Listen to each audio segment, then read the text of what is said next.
We are Megan and Lori. and we're going to be talking to you guys a little bit about Matched by Ali Condi.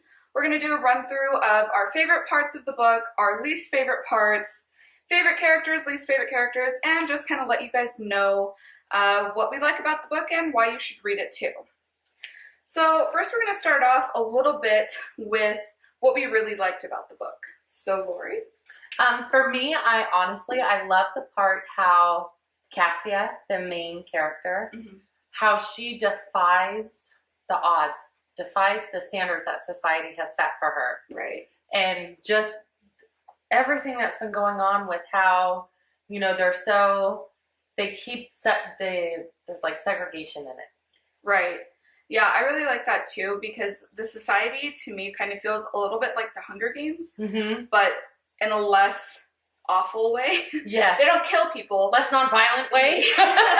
Exactly. Like, they won't kill anyone, but they kind of secretly do. They poison the elderly. We don't know that yet. Yeah, which is probably not that good, so you have to read to find out. But the society is very scary because it wants to limit knowledge, and this seems to be something that is a prevalent theme in a lot of books like this, where they limit severely your knowledge and kind of let you know what they want you to know and nothing else. Right. And that's like one of my favorite things is that when Cassia receives the poem from her grandpa, and it's about raging against the dying of the light and all this stuff, and it's just really beautiful to me. Like, when I read that part, I was just like, oh yes, go.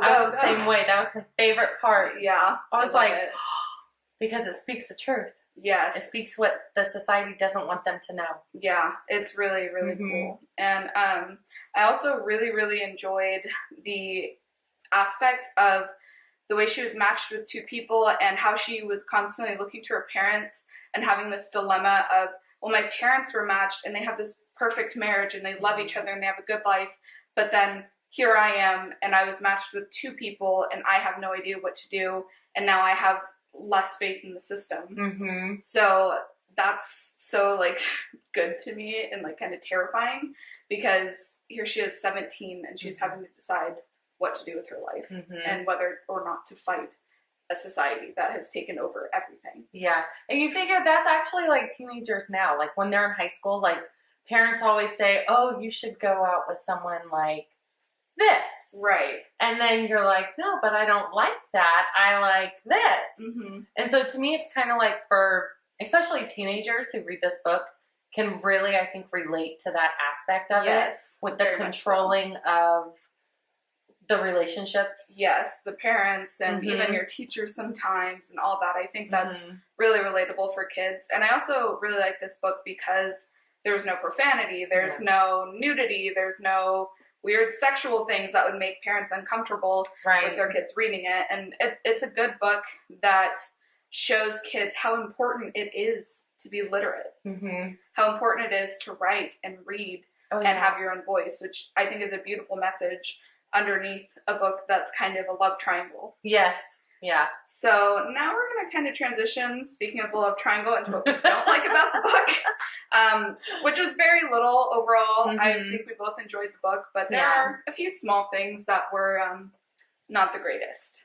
So I know personally for me, I didn't like the love triangle aspect. I understand the point of it, but I felt through the entire book it was just this constant like, but Kai, but Xander, but Kai, and that kind of got frustrating because as a reader, you kind of know very, very early on that she's going to choose Kai, and so it's like, just cut Xander off, give the guy a break.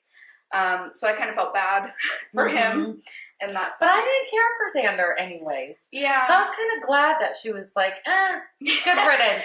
I'm going with Kai. Yeah, that's true. I just felt bad because he was so like happy when he found out that they were matched. Because they were friends forever. Yeah, that's true. Since they were young. So for him, it was natural. Yeah. But for her, she was like, no, I don't want this society. I don't want them do it. So I liked her for that. Yeah, and I think what makes Xander such a hard character to like is because he's so for the society and what they stand for. And that's true. That is true.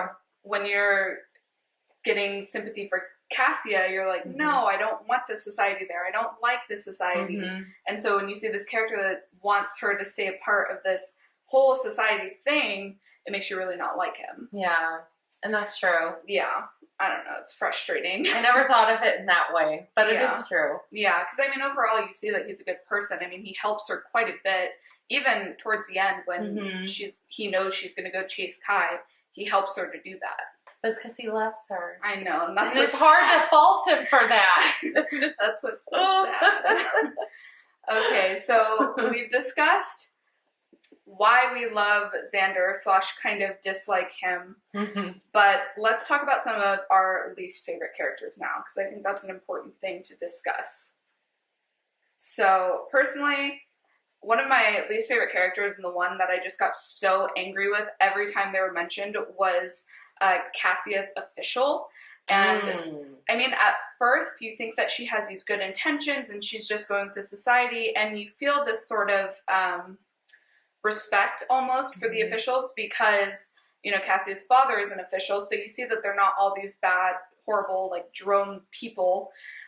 So you have this sort of respect for her at first, but then she just turns out to be so sinister and awful.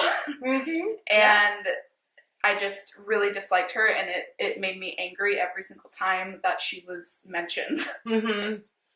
Yeah, like, I don't want to go into great detail because you all should read it and figure out what we're discussing, but it is true. She does she plays her role well. Yes. That's what I'm going to say. She plays her role well to where in the end you can't help but dislike her. Yes, that's very true. She's like the true villain. Yeah. In this book. Yeah, because she knows exactly what she's doing. Yes. That's what's so frustrating to me, because for most of the officials, you see that they're mostly well-meaning and they genuinely think that what the society is doing is best for everyone, and they're just trying to uphold that and uphold the rules. But with her, you see that she likes playing with people and she enjoys the power that she has, and that's so infuriating to me. It bothers me so much. But, like, on the opposite side, probably one of my most favorite characters, even though he's really not in the book that much, is Cassia's grandfather. And I cried when he died. That was so terrible, and I felt for Cassia so much. Because he kind of actually reminds me of my own grandfather. Aww. Like, the very intelligent kind of person. I don't know. He was just great, and she kept referencing him back, and he was still kind of a part of the book, even though he was dead pretty early on. Yeah. He was gone pretty early on. So I really like that, and he's the one who really pushed Cassia to, like, go after what she wanted and not just stay with the society. Yeah. Because I feel like at 80, when he had to pass away, that he looked back at his life and was regretful. Yeah. Because you get the sense that he and his wife helped to make the society the way it is, because the society isn't that old at this point. So you get the feeling that he maybe kind of regrets that. Yeah. And so you really feel bad for him, because he obviously thought it was what was best at first, and then looking back after 80 years of living in it, does not agree with it anymore. Right. Yeah. Yeah. Who wants conformity? Exactly. And to the point where even, like, the clothes you wear are decided by your government. That's insane to me. Like, I just can't.